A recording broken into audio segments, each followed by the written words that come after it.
Bonjour à toutes et à tous.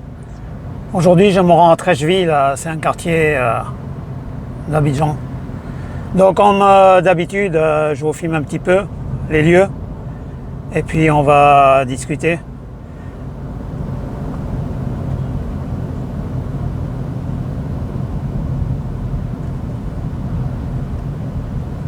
Le quartier de Treichville, il y a beaucoup de Sénégalais principalement. Enfin, pas que ça, mais c'est un quartier où les Sénégalais ont tendance à faire du business et à se retrouver ici.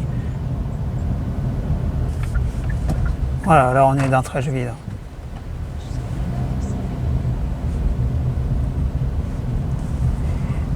Il y a un marché couvert.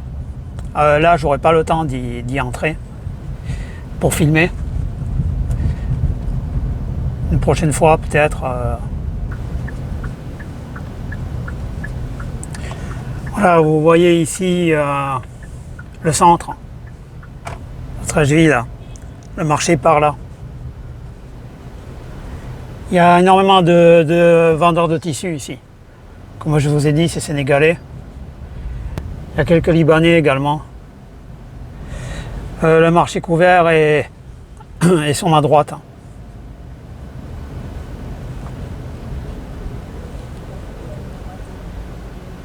Je ne sais pas si vous voyez. Vous voyez les poulets à droite là.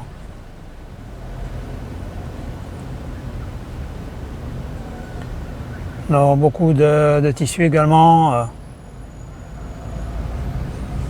d'habits. On va essayer de rentrer un petit peu là.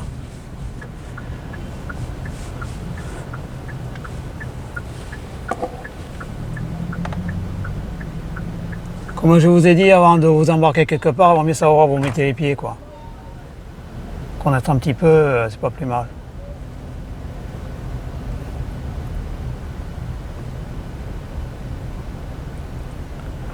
Donc je pense que ça vous change de votre quotidien.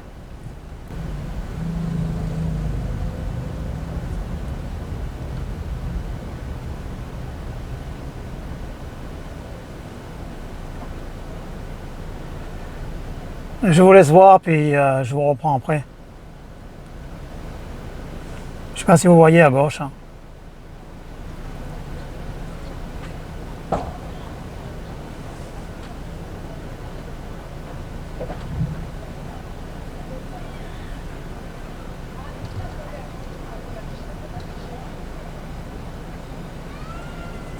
Bon, on va essayer de sortir d'ici parce que c'est pas évident.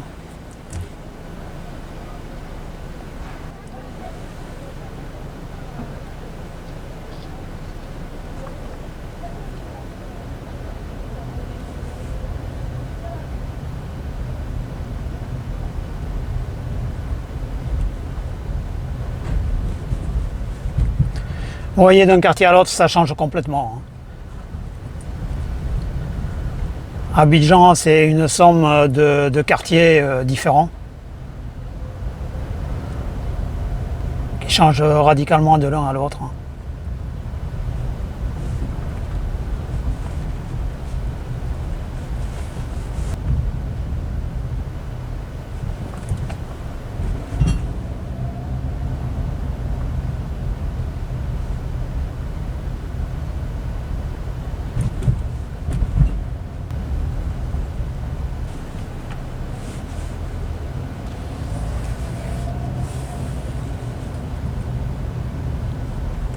Le problème qu'il y a en Afrique, c'est que les gens adorent se mêler de ce qui ne les regarde pas en fait.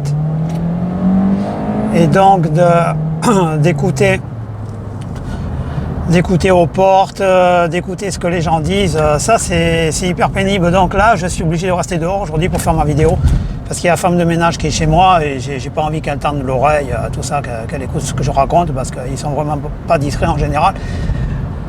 Donc voilà, le seul endroit où je peux enregistrer dehors, où il n'y aura pas la foule, c'est la fac de sciences en fait. Je suis obligé d'aller là-bas.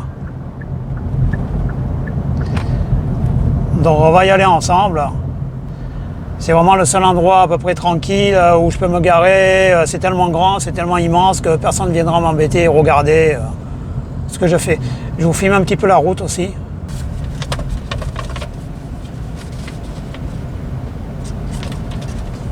Pour une fois, il n'y a pas trop d'embouteillage, hein, donc on va pouvoir rouler.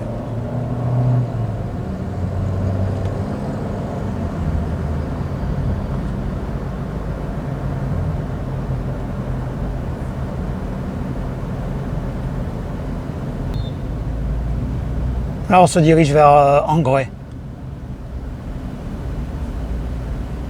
On est à Cocody. Aujourd'hui, on va parler anxiété, optimisme et pessimisme, tout ça lié à la découverte du cancer. Et on va faire le parallèle avec un ancien samouraï des années 1500 au Japon, Miyamoto Musashi, basé sur ses écrits, le Dokudo. Avant cela, je vais vous expliquer, je dois partir en France prochainement, à Paris. Puis tout ça pour le mois de décembre. Hein. Je dois partir en France. Ensuite à Londres. Et ensuite à Lisbonne. Hein. Donc je vais rester peut-être plus d'un mois sans faire de vidéos. Après Lisbonne, je dois me rendre au Liberia, enfin à la frontière, pas très loin du Liberia on va dire. Alors il faut savoir que le Liberia est frontalier du côté ouest avec la Côte d'Ivoire et de l'autre côté du Liberia, il y a la Sierra Leone. Alors je ne sais pas si vous êtes au courant de ce qui s'est passé il y a une dizaine d'années. En Sierra Leone, il y a énormément de diamants et il y avait énormément de mafias locales qui essayaient de s'imbriquer dans la vie politique. Alors ce qu'ils faisaient, ils débarquaient dans les villages avec des machettes. Et ils coupaient une main ou un bras de chaque personne parce qu'ils disaient que s'ils votaient avec le bras droit, s'ils n'avaient plus de bras droit ou de main droite, eh bien, ils ne pourraient plus voter. Vous voyez un peu comment ça se passait. Il y a un excellent film avec DiCaprio qui relate ce problème-là. Ça s'appelle Blood Diamond, Diamant de sang en français. Je vous conseille de le voir, c'est un excellent film et vous verrez comment ça se passait en Sierra Leone. Donc c'était vraiment sauvage, ça s'est un petit peu calmé d'après ce qu'on m'a dit. Mais ce que je voulais vous expliquer, c'est que pour se débarrasser de ces gens-là, de ces mafias, il n'y a qu'une façon, c'est-à-dire c'est être plus lourdement armé qu'eux, parce que non seulement ils avaient des machettes, mais ils avaient aussi des armes à feu. Tout ça pour vous dire que contre un armement pareil, il faut avoir l'équivalent, les mêmes armes pour pouvoir se débarrasser de ces gens. Vous comprenez bien qu'avec un pistolet à eau, ça ne va pas marcher. Tout ça pour faire le parallèle avec les cellules cancéreuses. Il y a des gens qui s'imaginent que le cancer, on s'en débarrasse avec le régime, on s'en débarrasse comme ça. Non. Je vais vous donner l'équivalent. Je vais mettre mes lunettes de soleil parce que il y a du soleil là, c'est dur. Contre des gens armés comme ça, aussi destructeurs, aussi fous, aussi ravagés, il n'y a qu'une chose. C'est voilà, c'est les armes à feu, c'est les armes blanches, etc. Donc c'est exactement la même chose. Les gens qui s'imaginent qu'on peut guérir du cancer comme ça, avec un régime, vous êtes des bisounours, vous êtes des naïfs. Et la meilleure preuve que j'ai à vous donner, c'est pour contrer ce que dit une certaine personne qui fait des vidéos quotidiennement sur le cancer, qui s'écoute parler, qui passe son temps sur YouTube à regarder son classement en disant que YouTube est en train de le spolier, de l'arnaquer, qu'il est survivant du cancer et que ça gêne tout le monde. Premièrement, il est survivant de rien du tout, d'accord, il a eu un traitement médical comme la plupart des gens qui survivent. Et deuxièmement, il a un ami avec qui il a écrit un bouquin, vous le reconnaîtrez, qui a le cancer des intestins. Et depuis qu'il a suivi ce traitement miracle là, avec les 5 essentiels et les bêtises que l'autre lui explique, il est mal, il est très mal, il passe son temps aux urgences, ça fait plus de 6 mois. Donc c'est bien la preuve que ça ne marche pas. Alors je vais résumer aussi mon parcours pour ceux qui ne me connaissent pas. Ça va être très rapide. On a découvert mon cancer de la prostate par hasard, c'était en avril 2019, d'accord? Donc j'ai commencé mon traitement d'hormonothérapie très tôt, au mois de mai 2019, castration chimique directe, double injection Firmagon. Donc vous voyez un peu ce que c'est pour un homme, une castration chimique. Vous paniquez, vous avez peur, à raison d'ailleurs, parce que vous avez changé complètement. Mais c'est le seul moyen. Alors ce que je tiens à dire aussi, c'est que pendant ce traitement-là, ça s'est très mal passé. Au début, ça a été très dur, vraiment très dur, je vous le dis, pour ceux qui vont le suivre, ne vous inquiétez pas. Donc la plupart des gens m'ont laissé tomber, clair, net et précis, ça leur faisait peur, ils se sont barrés. Alors je tiens à remercier une personne qui m'a soutenu un petit peu, qui m'a dit ça se passe mal, tu devrais consulter ton médecin, faire ci, faire ça. C'est Fiona. Voilà, Fiona, j'ai découvert en avril-mai 2019. Vous voyez, donc ça fait longtemps. Donc voilà, je tenais à la remercier. Bon, maintenant c'est un peu tard, mais je remerciais avant. Voilà. Donc ensuite, 40 séances de radiothérapie, hein, une dose relativement importante. Je vais poser la question en rade, je ne me rappelle plus.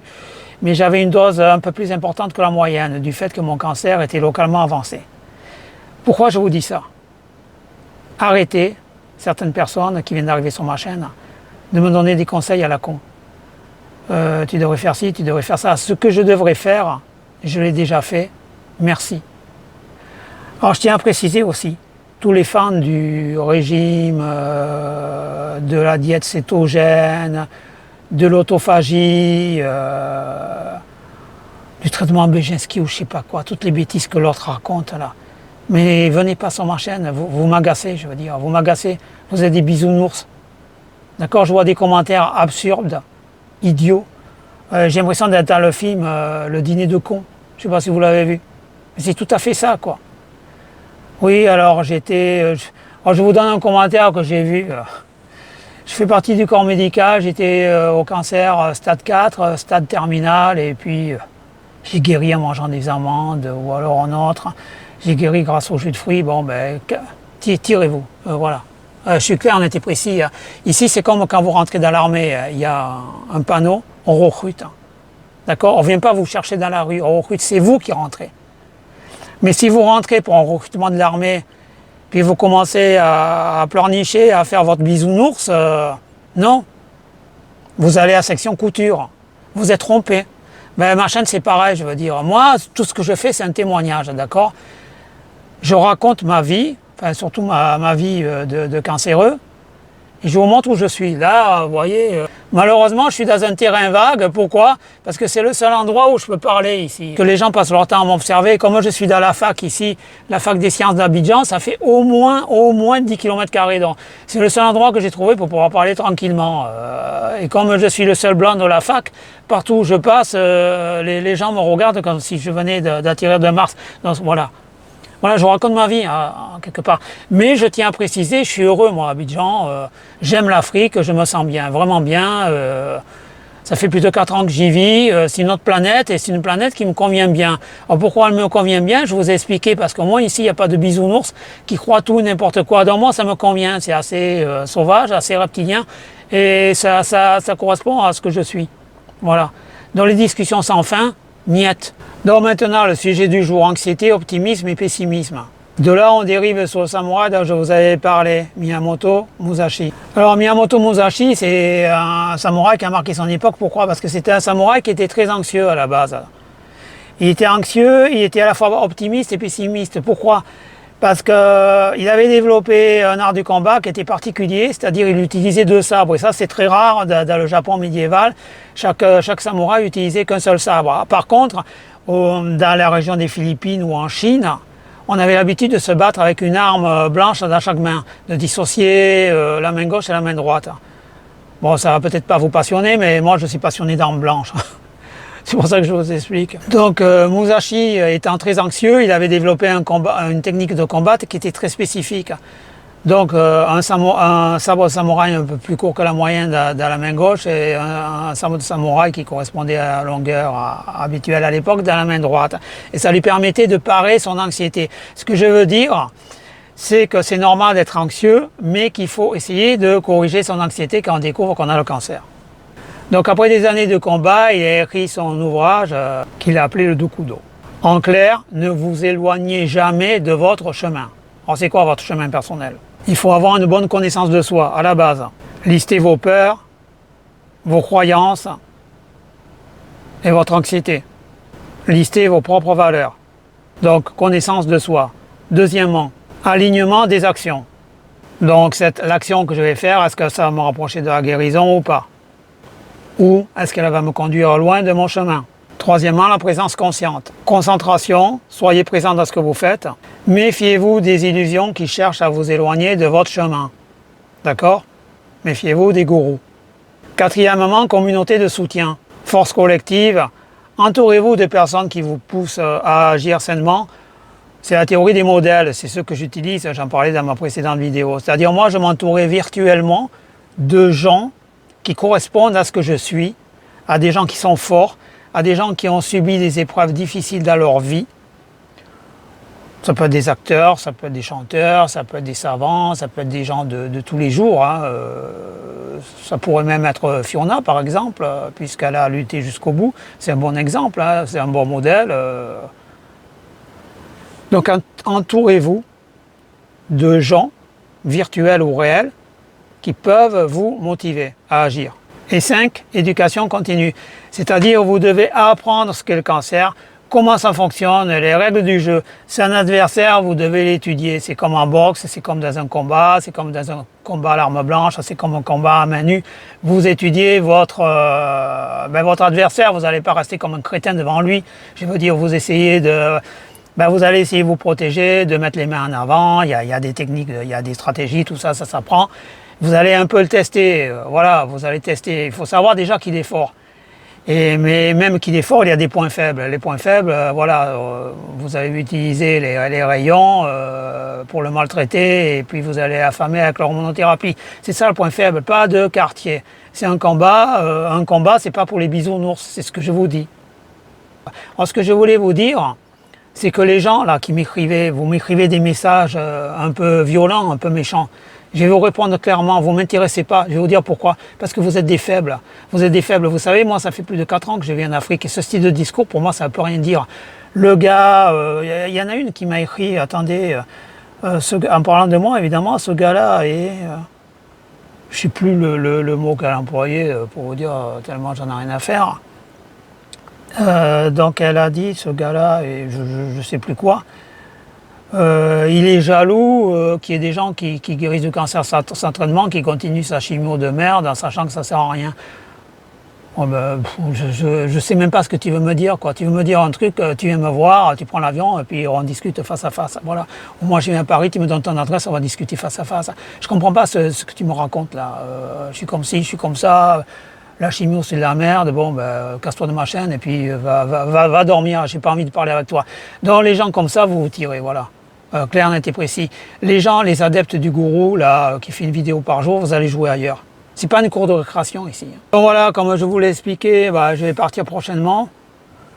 Je vous filmerai un peu tout, je vais vous filmer un peu du côté du Liberia.